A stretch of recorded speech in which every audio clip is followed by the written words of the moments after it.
জাতিসংঘ সাধারণ পরিষদের অধিবেশনে প্রধান উপদেষ্টা ডক্টর মোহাম্মদ ইউনূস বাংলাদেশের নির্বাচন প্রস্তুতি ও সরকারের গত ১৪ মাসের কার্যক্রম তুলে ধরবেন বলে জানিয়েছেন প্রধান উপদেষ্টার প্রেস সচিব শফিকুল আলম।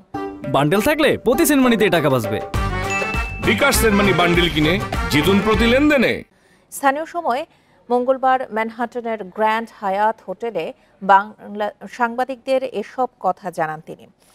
বলেন, নির্বাচনের বিষয়ে বিশ্ববাসীকে জানানো হবে। ফেব্রুয়ারিতে একটি উৎসবমুখর নির্বাচন অনুষ্ঠিত হবে। সম্প্রতি নিউ ইয়র্ক বিমানবন্দরে ঘটে যাওয়া ঘটনার প্রসঙ্গে তিনি বলেন, আইনগত পদক্ষেপের জন্য সংশ্লিষ্ট কর্তৃপক্ষকে জানানো হয়েছে। পরে আওয়ামী লীগের সমালোচনা করে তিনি বলেন, তারা গুম, খুন ও মিথ্যা মামলার রাজনীতি করেছে।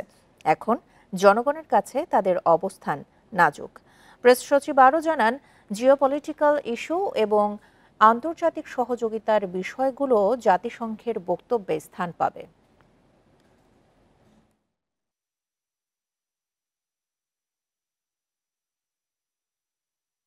ইন্টারিম গভর্নমেন্ট গত 14 মাস ধরে কি কি কাজ করলো, কি কি রিফর্মের কাজ করেছে, বাংলাদেশের যে গত 14টা মাস কত চ্যালেঞ্জিং ছিল এবং সেই বিষয়ে এই চ্যালেঞ্জগুলো উত্তরণের জন্য এই গভর্নমেন্টের কি কি কাজ করেছে, ইলেকশনের প্রিপারেশনটা আমাদের কিরকম, প্লাস হচ্ছে গ্লোবাল যে জিওপলিটিক্যাল যে অনেকগুলো ইস্যু সেগুলো নিয়ে কথা বলবেন।